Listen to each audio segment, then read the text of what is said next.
As always, this show is brought to you by Mass Monopoly. We're an adventure sports agency fueling the brands that fuel us. Everyone here is an adventure junkie who loves some or all the sports that we support. We help build adventure brands through authentic, value based marketing, growing your business without selling your soul. No bullshit, just results. Go to massmonopoly.com for a free consultation. We're also brought to you by 508 Adventure Sports. 508 is a family run business who work and play together. They sell handcrafted hard goods manufactured right in their New England shop and have a new line of handmade skateboards on sale online now. They also source affordable quality accessories for the sports they love, like mountain biking gloves, skateboarding pads, helmets, and all kinds of stuff to keep you and your family out on adventures without breaking the bank. Check them out at 508.com. My guest today is our very own Chief Creative Officer here at Mass Monopoly. She's a surfer, skater, snowboarder, and really just one of my favorite people on the planet. Ladies and gentlemen, please welcome my friend, Mickey Cormier.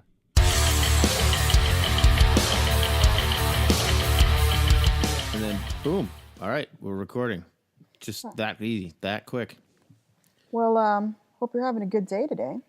Do you hope that? I do. I really do. Then you'll be very happy to know I'm having a good day. How are you? How are you today? I am good. It's a bit stormy outside, so it's made me kind of gloomy for the weather. But other than that, pretty awesome actually. Yeah, the weather's kind of shit, but this morning I was up at one of our favorite local ski resorts here, and the weather was awesome. It kind of felt nice to be out on the mountain. Oh, and then, that's right. That's right. I had forgotten that you were talking with the Wachusett folks. That's right. How did that go? Good stuff. I'll fill you in later on all the good Wawa-isms. But great. I thought today it would be fun to talk about. So probably for the last 5-10 years, everyone's been saying it's the year of video, and video is the most important thing in marketing. Yep, I've heard that. Yeah, right. It's been the ongoing trend, only it just never comes to fruition. But there's a ton of video, right? There's a shitload of video out there. But I thought that we could talk about not just, okay, video is important, but why or what? What are you supposed to do with the video? Like, if somebody's going to listen to this, I think instead of knowing video is important, which I think is kind of, everyone's ad nauseum now, right? Why is video important, and what can people do with it to make use of it? If they're going to make video, why should they make the video? Yeah, sure. I think that, to give it a little history, I mean, you're right.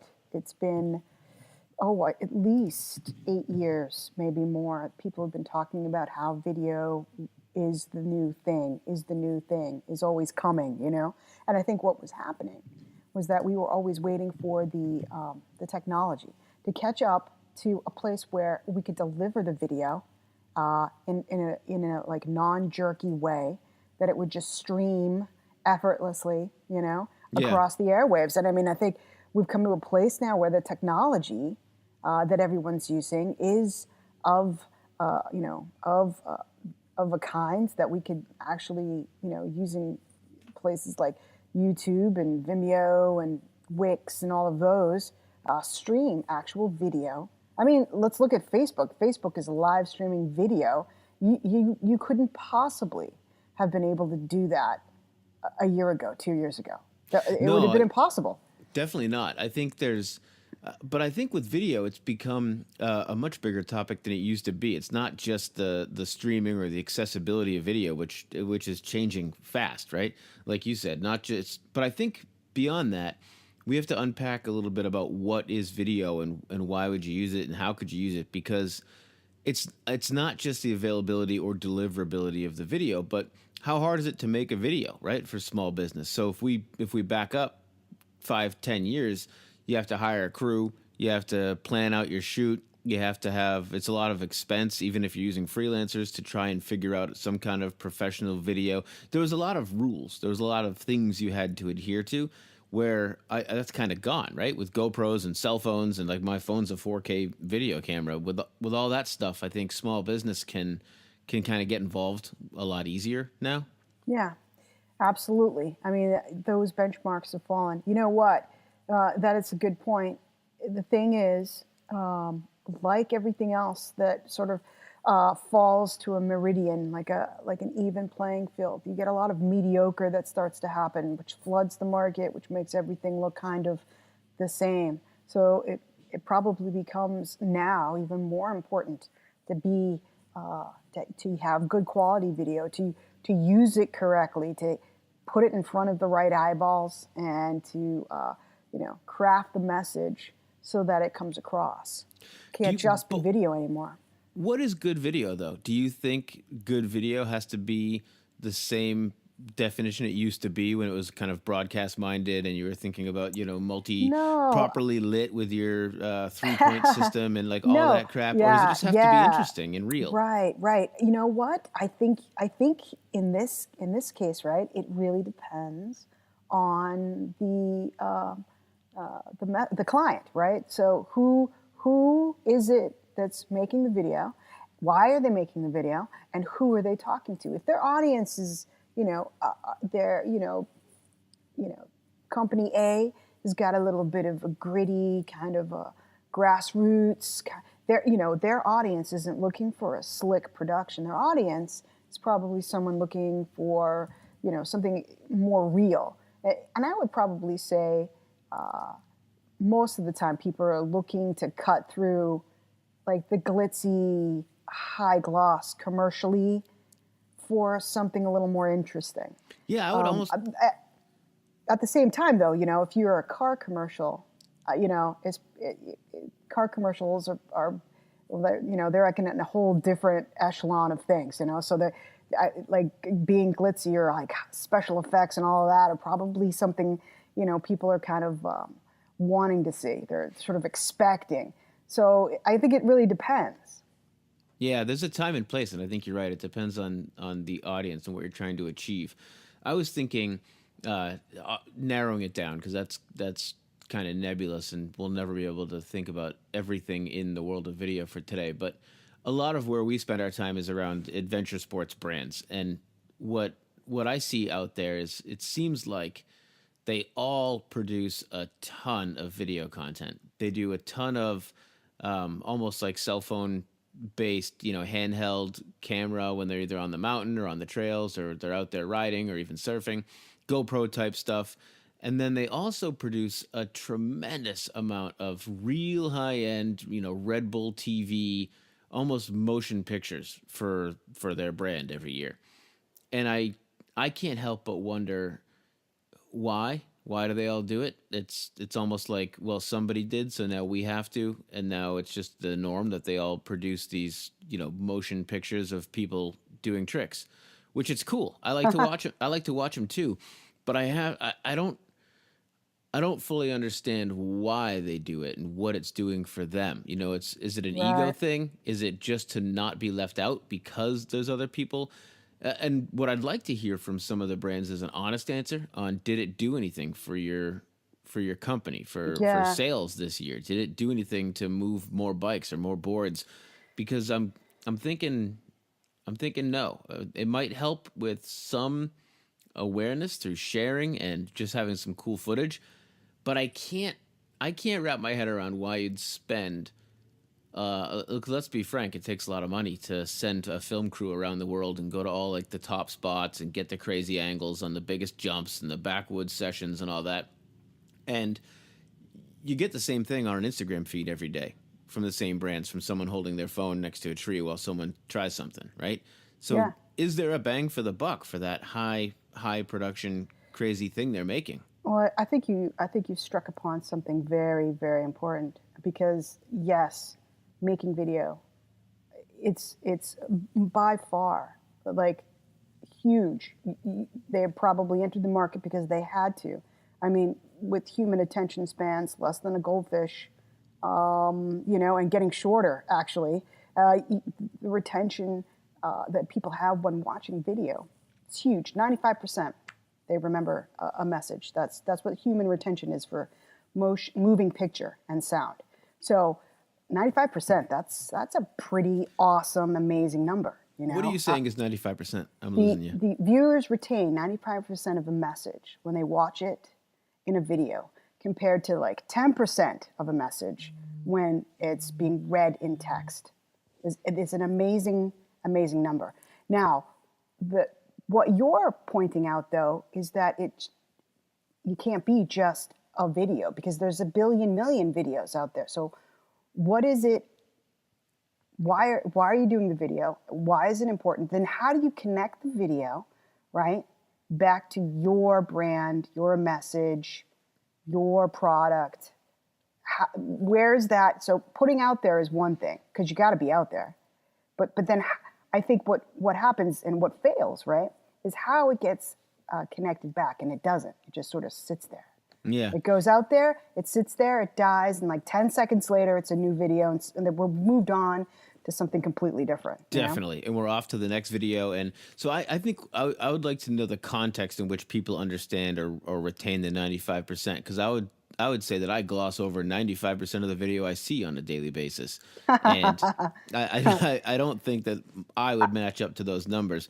Maybe if it's something you're interested in and you've invested your time, like you sought out the video and watched it, then you'd retain that. Right. Well, these numbers are coming from like InvisiShare and WordStream and Wistia and a few other like,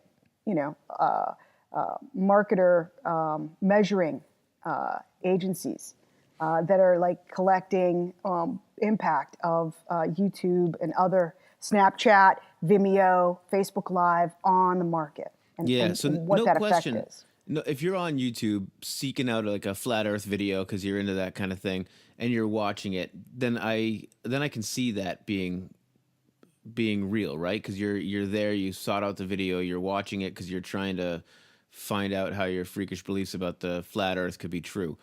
But what do you think?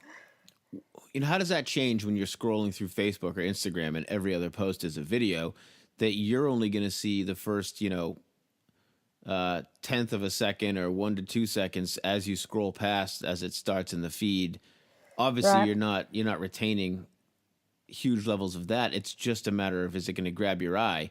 And then I think that leads into what you were saying is, so then what? It grabs your eye. Now what do you do with it? Right. You're absolutely right. I mean, I think that what it usually is an afterthought. So someone's, and it decides we're going to make a great video. We're going to make a commercial. We're going to put it out, and it'll be on TV, and it'll have it'll be a 30-second spot. It'll run, maybe if you're lucky, it'll run for 6 months, but it's probably like a 3-month run. Mm-hmm. You make a copy of this little snippet of video and you put it on the web, and it runs there. And then what? Right. Right. And I think that's the question, and it's unique, I think, to everybody's business. But what marketing has done is said, okay, great, we've done this video, right, and fabulous, but they haven't properly tied it into any marketing on the digital side or the web presence side, and so it just dies on the vine. It doesn't become the primary focus. It doesn't go to the front of the marketing idea. It's the afterthought. Well, we've made it. We'll just stick it up on the web now. Right. But So I think that's huge. I hate to jump in, but I think before we go off too far from that point, I think that's huge for us, for where we play in adventure sports, where I think there's a huge fear of marketing in the industry, right? They all do it, but they want to feel like they're as far away from being a marketer as they can. So they make a ton of videos and they do a ton of stuff, but it always leads nowhere, right? Okay, cool trick. Now what? Hopefully someday you need a new board or bike and you remember that one trick that you saw in this one video somewhere, and you'll eventually find us somehow on the web and get our bike, but we want to ask you to. I think there's an argument to connect product to what it is you're doing, and you can do it with authenticity. You don't have to do it like as the used car salesman, $9.99. But there's a huge, I think, fear of it in the adventure sports industry, where in sports or in general marketing, if you're selling a car or you're selling football equipment at Dick's, they're not afraid to connect their ad or whatever they're doing to a product, right? Because they're here to sell something. Well, so are these companies, but they're so afraid of being labeled like a shill or a business that they I think they hurt themselves by not making it easy for me to know how I could take your product and make my life easier doing those cool tricks that you led me there with. Yeah, well, there's a fine line that they want to straddle, kind of being a product that is servicing, a wide range of people. At the same time, they're showing people that are very good, and there's a small group of those that are really, really good at doing those tricks that you like to look at. For instance, just taking like, a BMX bike dude or something. You look at you get somebody that's looking at their video and going, "Oh, that is so cool. I'd love to ride a BMX bike. I'm never going to be able to do that trick."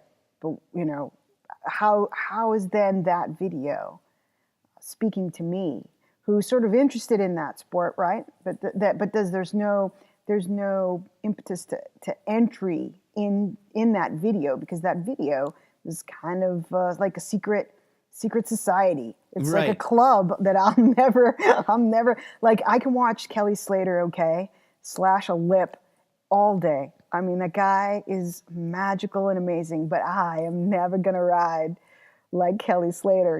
It's never gonna happen, and it's okay. I'm all right with that. I've come to a place where I can accept this. What I want is, I want to get on my surfboard, and I want to just go out there, and I want to improve my riding so that I'm having the most fun at the limited time that I have in the water, the most fun I possibly can. So from a product, a surfboard, or any other product that helps me do that, I want to know about that. I want to know how that helps me. How do you help me do that? If that's my quest to be better at the thing I do. Right. How do they connect what they do to what you do? Yeah, exactly. I think that's the message. They straddle this thing where they are this cool club that you want to be in, right? But they have to. But if you could never get behind that velvet rope, then what are you really saying, right? Yeah, I think you're right. And I think that's a delicate part, right? Because you've got the elite athletes and you've got them in all the sports, and whether it's surfing or mountain biking or cycling or snowboarding or skiing or whatever it is, you've got the elite athletes. You got the people that you see at the X Games and in the World Championships and in the World Cups, and they are 1% of 1%, right? They're the best of the best. They're not humans really, even. They're not like, Yeah, if you watch like a downhill mountain bike race, or even some of the freestyle challenges, those aren't humans. They have jetpacks somehow hidden under their heads. I mean, it doesn't even make sense the way they move through the air. So that's never going to be me. Like you were saying, you're never going to surf like Kelly Slater. So most of these brands have a huge focus on those athletes and what those athletes are doing, and I think that's a necessary part of what they do. But I think it should be maybe 15% of what they do, instead of focusing on it all in, because you're leaving out most of the market where there isn't a connection between what Kelly Slater's doing and what you're doing. He's out there and it's fun to watch once in a while, but how about some videos that help you pop up faster on the board? How about things that help you get more out of your board, or get more out of that short time in the water you alluded to when you want to get the most out of your session? How about connecting those things to reality, to the everyday people? Because the everyday people buy a whole lot more surfboards than Kelly Slater does, or the Kelly Slaters of the world, right? Yeah, agreed. There's far more of us than there are of Kelly Slater, for sure. There have to be. There have to be. You go to any beach and it's riddled with a whole bunch of surfers, and no one's heard of any of them ever, all the time. That's that. That's true. I'll go out and I'll go out, like I have a ride tomorrow night. I'll go out, meet with a bunch of guys and girls, and we head into the woods to ride. And there'll be a bunch of us, and we'll pass a bunch of other mountain bikers, and we'll see a whole bunch. And not a single one of those people is famous, is on Red Bull TV, got a free bike, like none of that. Everyone there bought their own bike and they're riding because they want to. That's a customer. And I think that it's such a.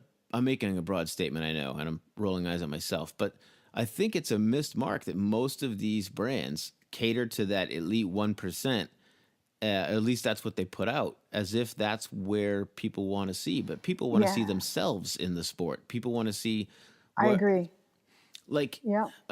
for instance, where I think this shows how the brands miss the mark. There's just in mountain biking. There's a tremendous amount going on in technology. Bikes are changing year over year. And I ride with a bunch of guys that put in a lot of miles every week and they're super into it. They've been into it for 20 years. They don't give any shits about the World Cup. They don't watch it. They don't know anything about it. And 9 times out of 10, they don't know anything about the new stuff that's going on in bikes, because the only time they're finding anything out is when either their bike breaks or they're going to get a new bike, or mostly what they're looking at is where to ride, with who to ride, and it's about the actual riding of the bike itself. They're not looking for product information, and they're not looking for X Games, highlights.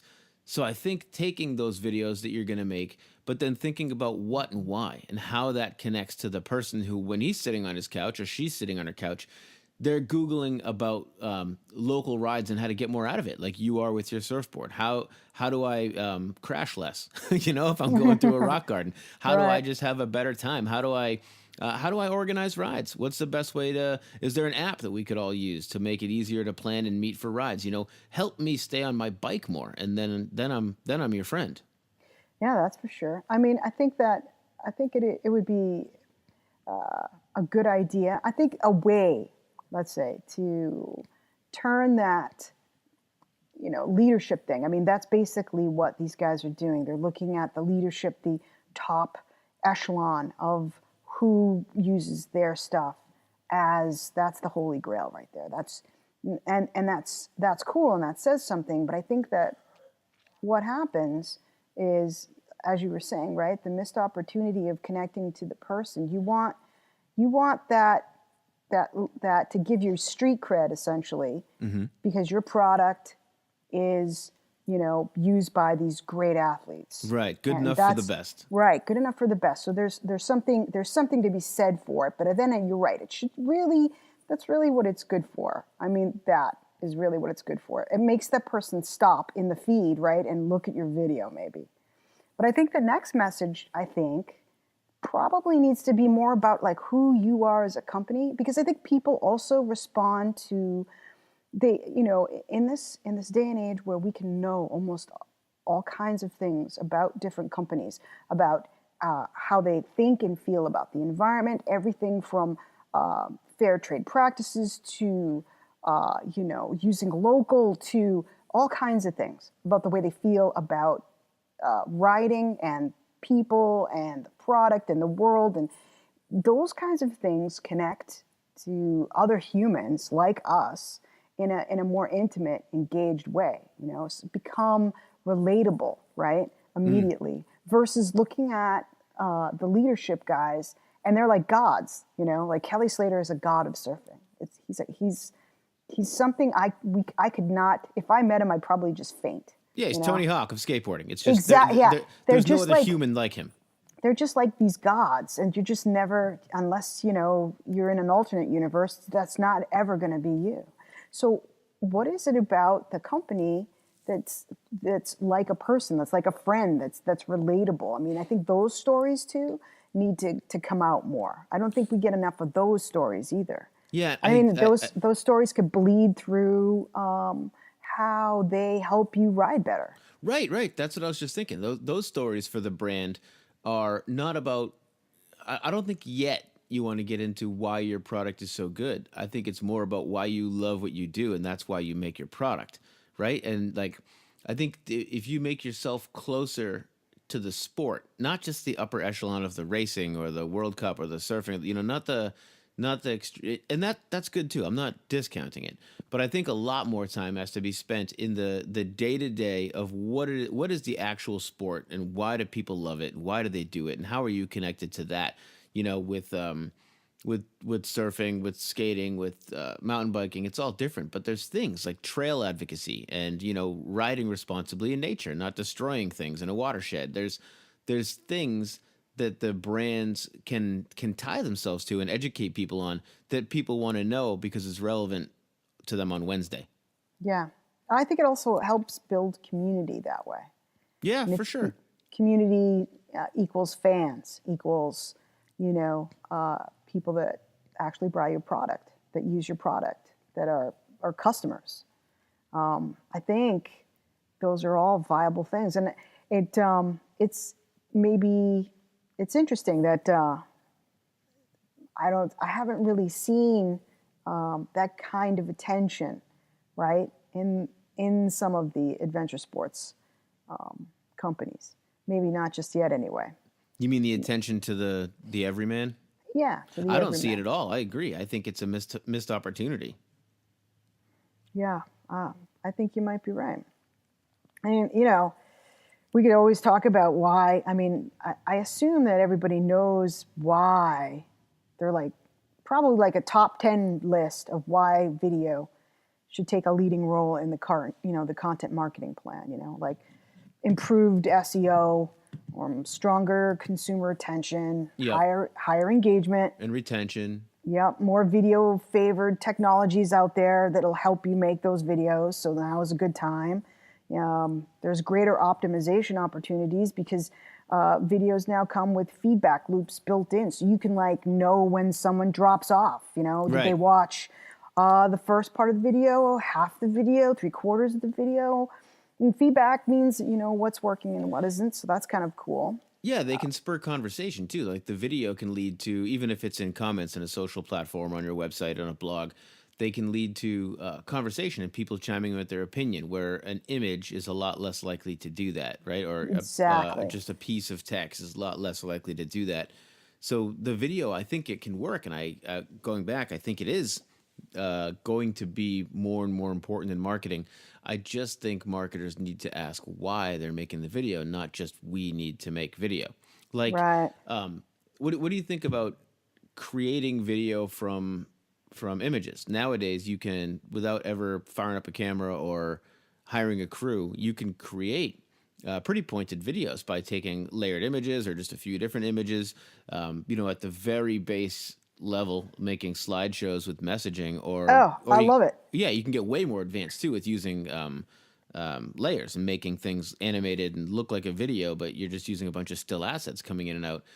That, I think that opens up the playing field, not just for smaller brands, but it opens up the playing field to do a lot of it, right? You could be putting out something every day, every week, instead of budgeting for 1 quarter or 1 year to make one video project. You make a very good point. I mean, the Don't I though? again, yeah, you do. I mean, again, the technology, has come to a place where you could just put these kinds of animated things everywhere, and they don't require, like in the back in the day, they used to require like Flash and other third-party Right, right, plugins, right? right. Now you can have it, boom, and it is instantly open source, compatible with all the platforms. Everybody's playing it. How It's do we it's help people? fantastic. How do we help people, like as our job? How do we help people understand that? Wow. Well, that's a good question. I I know. mean, I don't have an answer either. I think we just need to talk about it more. I don't think anyone is. I don't think that's something that, like, you know what? What cracked me up today, this morning, was your dad, when I read that he had said that there was something wrong with their website, and that there was an image that had a video glitch in it, Yeah, which was hilarious because in fact, the image was in fact the a glitch. video glitched image. I had generated like this very cool filter effect over a total still image that made it look like it was a video still trapped on pause, like you would have like an old-fashioned VHS, and then Mm-hmm. it was like stutter stepping forward. And that's so cool. I mean, it was that it fooled him immediately, thinking that there's actually video there, and Right. that says something right there immediately, that the technology to trick the human eye is completely there. I mean, I think you're right. I think there are times when, a full, big, fat, beautiful video is so cool and so important. And there are times when, we can do a lot with layered imagery. We can create depth of field, we can create 3D spaces, we can create all kinds of interactions that are unique and interesting. And I think, all we need to do is to probably talk about those more. Yeah, I think you just led me to something that I think is relevant. I think that when you kind of back away from the big, fat, awesome, mega video projects, where you can easily lose sight of what you're trying to do because the scope gets so big and it becomes a real artistic endeavor.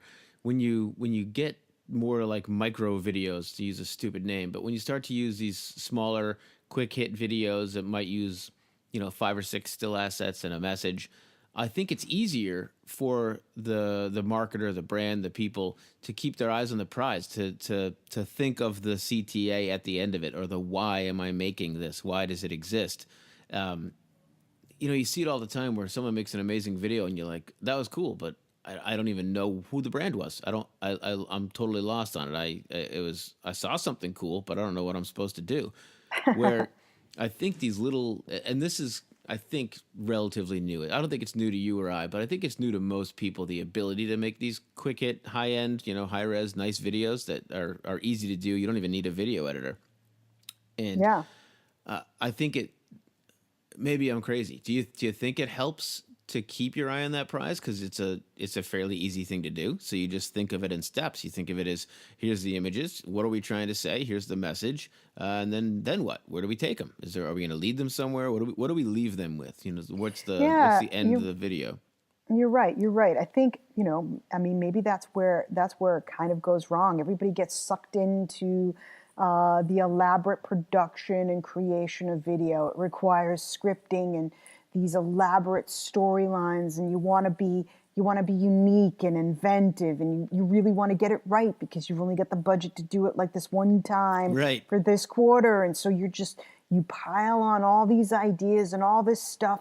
And I think what happens is that the really the marketing messaging, or the things that will trigger users to interact and have more lasting impact over time, Mm. are in the smaller messages, are in repeated smaller messages that something like that big video may not actually have. Or the big video allows us to point to those things. Yeah, Like totally. it needs to be part of a larger thought process. Right, And because if you're going to have Kelly Slater out there on some waves with a helicopter rented to get the aerial footage, or even, it's a drone, if you're going to go into all that, then you're going to be trying to find some kind of big bang. But if you're going to take snippets from that, or if you're even taking images and animating them for a purpose, going into it, like how to pop up like Kelly Slater, and then you're going to lead from that video to a blog article or some kind of deeper content, like we were saying, to teach you how to do a better job, how to shave some time off going from in the water to above the water, right? So that's a you're not wasting your production time. You're not worried about the all the budget and the are we getting everything we need out of this daily video shoot, when you can create kind of the same thing without the huge investment or the huge commitment to it, just to get the little messages, because the little messages are the ones that can bring people closer to your brand. The little messages are the ones that help that person who's looking for moving forward or doing something new or getting better or just having more fun. That's what they're looking for. It's later when they need to get a new board that you'll be on the top of their mind because you've been helping them be better on the board they ride. But it's not always about getting a new product in their hands, even though that's the ultimate goal. right, right. No, that's a good point. I think that even, I think a lot of it too still also relies heavily on the quality of the thing you create. So even though these are small little snippet things, they have to be done with an attention to detail, quality, and a good message. Mm-hmm. Otherwise, I think you risk driving people away because people are not going to respond to things that are not of good quality, No, especially in video. maybe I misspoke. I think you're totally right. I just think that there's a lower commitment on the creator side. Right. Oh, I see where So you're going. it's Right on. easier to create a lot of different messages that don't have to be, they're not going to make or break your year. We're just going to try it today because Right it's easy on. to create something new and it's easy to change the messaging. It's easy to alter. Where, the old nightmare was once you render out the video, you can't change anything or you have to go through the whole process Oh again. my And God, you have to re-edit. right, Yeah. back in the Hey, day. you know what? That actually brings up another great point where, since you can do this and change it so quickly in multiple ways, over like a few weeks, you could get really great feedback to be able to really fine tune your message. The information that would come back from having so many different options would give you a really good sense about what messaging was what wasn't. Yeah, what shits You the know, bed? What did people like? What yeah. brought I people to mean, the website? And you could and know it over a couple of weeks instead of a yeah, 6 month production and then post and and then it wouldn't have cost you nearly as much to find that information out either. I mean, and then you could apply the information that comes back could be applied in so many different ways, right. to improving the web experience, to improving your whole brand image. Right, right. And I think again I think that's part of the future of why video is going to be so important is it's people are going to start or hopefully start to understand how they can take advantage of video to actually do a better job interacting with their customers, their consumers, their audience. And that's not to say that it means that the videos can suck, right? It can't be shit images, it can't be a bad message. Anything bad is bad, and it's the way it's always been. I just think that so I'm not saying that anyone can just create video every day all day and be at the top of the food chain. I just think that people that are willing to put in the work, there's a lot smaller barrier to entry than there used to be to make some video content. It used to be tough. I have to It agree. still has to be good though. You It know, can't it can't just suck. I'm not oh saying yeah, that you it walk can't outside with your camera or your phone pointed at unless it's like something. ironically sucky. Yeah, if it sucks on purpose. If it sucks on purpose or there's a purpose to it, then I think you're onto something. You know, I was just reading that that HubSpot has come out with some pretty awesome stats about video marketing. They project, right, that video is going to claim more than 80% of all the web traffic by 2019. Yeah, they're really on a big video push. Yeah, I think that's a little. I don't know. I mean, do you think that's a little optimistic, or do you think that's pretty accurate? No, I mean I think the direction of what they're saying is accurate. I think they, in their nature, they're being a little overboard about it. But overboard is how you get people to pay attention. And who are they talking to? They're talking to agencies and marketers and people. So I think they're overshooting the mark to try to get some people to listen. But I think the message itself is right. And I mean, HubSpot does a really good job. And HubSpot's not a video company. So it's not like they have a hidden agenda like buy my video product. They don't sell Yeah, one. So that's true. I think, but HubSpot does shape and influence a lot of what is SEO and what the relevant content on the web is. A lot of that relevant content is done through a HubSpot portal or HubSpot systems with their various customers. So I think they're really in the know about what will work and what's going to work in the future, right? Because Yeah, I think that they're one of the people that pioneered how SEO is done now versus how it was done 2 years ago, right? It's not like SEO is no longer about keywords and meta tags and sure, optimizing your page is important, but really SEO, the value and the rank and winning in SEO comes out of actually doing a good job with your content. That yeah, Google's smart enough to know when you're trying to play tricks now, and HubSpot was, in my opinion, one of the companies saying that out loud. It's like, hey, just write good stuff, do good content, do it regularly, and make sure it's the right stuff for the audience you're trying to talk to, and that's how you're going to move forward in yeah. SEO. That's the thing. You can't cheap out on the content that speaks to your customer base because they're just way more savvy.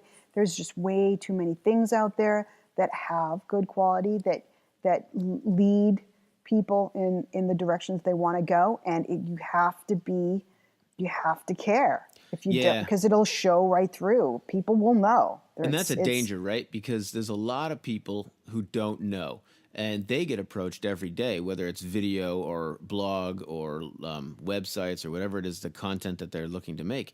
They get approached by people all the time saying, don't pay too much. We're going to give you 15 blogs a month for $15. Just give us your keywords and we'll help you rank.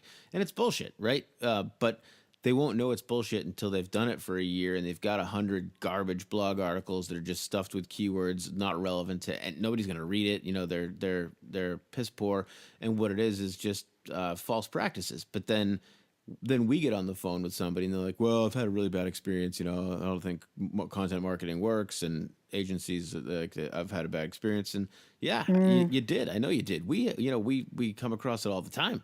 Most people have some bad experiences with marketers because there's a low barrier to entry to be one of us, right? If you're no one knows until they work with you if you're good or not, that's and true. if you know what you're doing. And so many don't know what they're doing, and they're on the low end of things, and they're just spitting out words. It's crazy.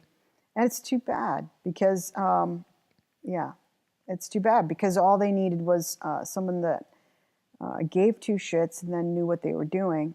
That could have just turned everything all around. Oh, well. HubSpot does a lot of, well, I think they get a lot of their impetus too, not only from what they are doing in their own field. So they're getting a lot of information from people that are using their platform, obviously. But they also do a lot of nods to this guy, James McQueevy. He's a VP and principal analyst over at Forrester. And he's not. Let's just say he's not a dumb guy. But a lot of what they were quoting too in the thing that I was reading for HubSpot was from this Mr. McQueevy guy who estimates, right, that a single minute of video, get this stat, a single minute of video content is the equivalent of 1.8 million words. So if the picture was worth 1,000 words, then a video now is worth 1.8, almost 2 million words. Yeah. That's amazing. It makes sense, right? Because you're not only does it capture the eye, the ears, the brain a lot more than written text or even an image, but you can say a lot more over the course of 5 seconds than you can, in a still image. Right? Absolutely. You can also say a lot of shit and have nothing to say, and you can waste people's Right? time, which it goes back to that same thing. You have to do it Right? well. And I think, it makes it sound too easy, but you have to go back to why are you making it, whether it's a video or a blog article or a website or a podcast or whatever it is. Why? What are you trying to do with whatever you're creating? What is the end goal? Yeah. I mean, I think most people just stop. Most people think, I want brand recognition, right? And they stop there. But the potential, right, to connect. Yes, you remember that person's jingle, or do you remember their whatever the video was that you were looking at? But did you connect it to anything that they actually make or sold? That I think is the most important thing. Was there a way for you to then go back to them? Like, oh yeah, that video I saw that was shared like 7,000 times. It was so cool. But did you buy anything? Did it make anybody want to be your fan? Did it bring people to this new thing, this new product that you had, and did sales go up? I mean, I think that what we need to do is force the same kind of qualifications on how those things are measured, and you can with video now. You can't do it with TV. See, that's the thing. You put it up on a TV or as a commercial, played over the airwaves, and there's like no way to measure whether or not really, what nebulously somebody saw in that video or that TV commercial, and they took it away and they applied it to your brand in some sort of, active way. Like if they bought those sneakers because they saw that video, or they came to the website because they saw that, you know what I mean? Right. Not just that, but let's be honest. I know it's an old argument, but who's watching the commercials on a television? I know, but see, here's the thing. Here's the new thing that's going to be happening. So Careful on your mic. You're scratching it. Oh, sorry. So TV, digital guys, they've already started to get smart about that. They, all of the big cable brands are just shifting everything to digital streaming and supporting that consumers want to watch their stuff when they want to watch it. Now that also means, of all the commercials that get in front of the YouTube video that you're watching, or the commercials that get put in front of that show on Showtime that you wanted to watch, those things are the digital things. They're digital in a sense that those things, when they're delivered that way, can be measured. But what they're not tapping into just yet, and there's a really cool article actually on that moving forward in Forbes that just came out a couple of days ago, how they're looking to refine that experience, that sort of blanket, here I'm going to, like they do on TV, they're just going to, here's a segment, here's a spot, I'm going to put this video in, and then everyone's going to see the same video. They're going to be able to target the user watching this video because it's digital now, so they're online. They're going to be able to target them with actual commercials that would be, let's say, more something that they would be interested in. So it's like more targeted commercials. Well, I think than you would have. They need to connect the two screens too, right? Because when's the last time you saw somebody sitting and watching television, and when an ad came on, they didn't immediately look down at the device in their hand, their other device, right? There's always two screens growing. Even in older generations, like, you know, my parents, there's an iPad in the lap, and as soon as a commercial comes on TV, they're looking at their iPad or their phone or something else. It's not, you're no longer watching and in awe of the one glowing orb in front of you. It's you're in control of it. And I think that's a huge missed opportunity that people like us have been talking about it for years. And how do we connect the experience? If you are going to be a television advertiser, that can only be one part of what you're thinking. Because if you're going to put the ads on TV, and I'm not saying TV's dead, you know, people still do it and it still works, but you have to connect where you're putting your ad to the content it's living around. In other words, the types of shows and network and who are the people that are seeing it. You're not just buying blanket numbers and like herds of people anymore.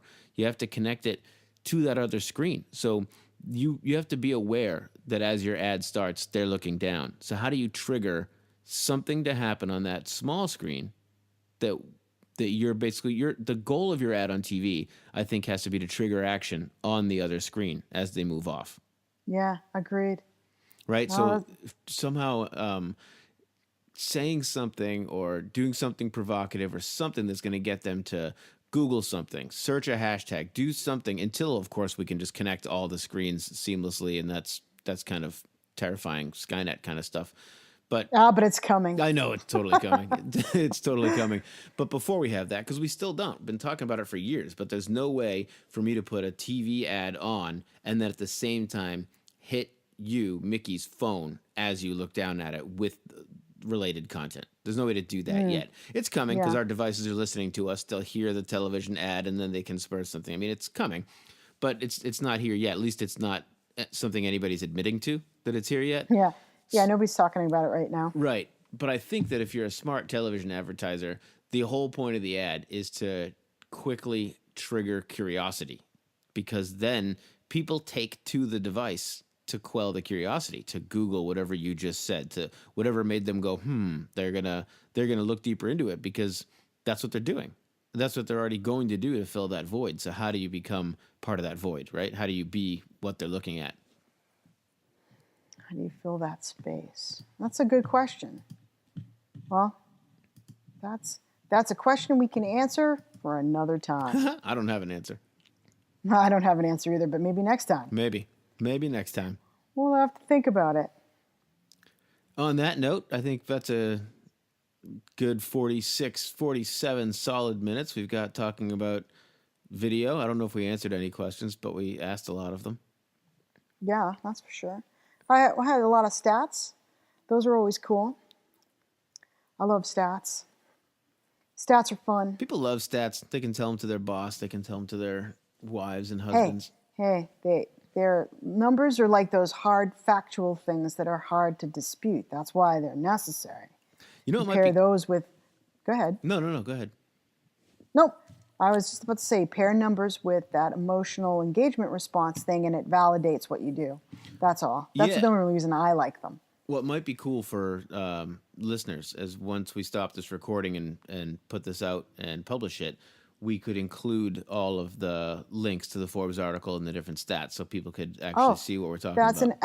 That's actually a fantastic idea. And I like footnotes for the show. That's a great idea. We should definitely do that. For shizzle. All right. I'm going to click stop now. All right, then. And